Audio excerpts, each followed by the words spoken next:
Now let's look at the third essential step in your exam essay writing process. That is writing a plan, including a thesis, topic sentences for your body paragraphs, and well-developed ideas.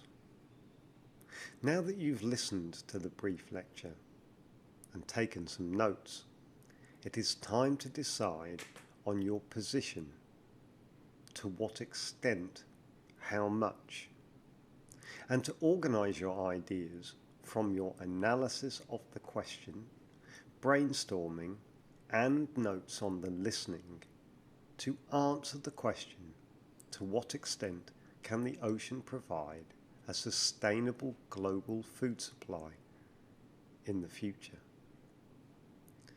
Write down the titles on the Moodle page on a separate piece of paper and make a plan in note form for your introduction, body paragraphs and conclusion before you begin to draft a full written answer to the exam question. You should also do this in the exam room, even though you have time pressure, because it helps you to stay organised and saves you time later. Use the notes below to help you decide what to include in your plan. This will provide you with a logical plan to follow when you write your exam essay answer. In the introduction, you should have some background information. For example, what's the current level of fishing? What are current population levels? What's the global food supply presently? You should have some points of view on the answer to the question. Can the ocean provide a global sustainable food supply or not? And then you should have a thesis with your position on to what extent global food supply from oceans is possible, providing 3 reasons to support your position. You might have 2 reasons, in which case you would only have 2 body paragraphs in your answer.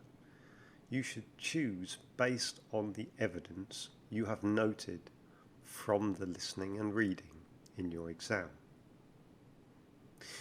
In your plan, you should write down a topic sentence for each body paragraph, an explanation for the reason you state in your topic sentence, and then some evidence from the listening and reading that you have seen in your exam.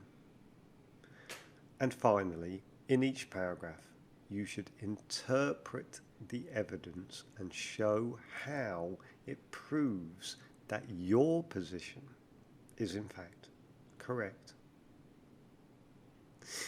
If the exam question asks you to write a conclusion, this part of your exam essay should have some main points to summarize the ideas in your essay and a restatement of your thesis. In other words, a restatement of your position in answer to the question. Also, it's generally good practice in conclusions to make a specific recommendation for the future. For example, a specific government policy. For further information on the process of planning an essay, you can refer to Unit 1, Writing 1C, Creating Plans for Writing Tasks, on page 18 of your textbook.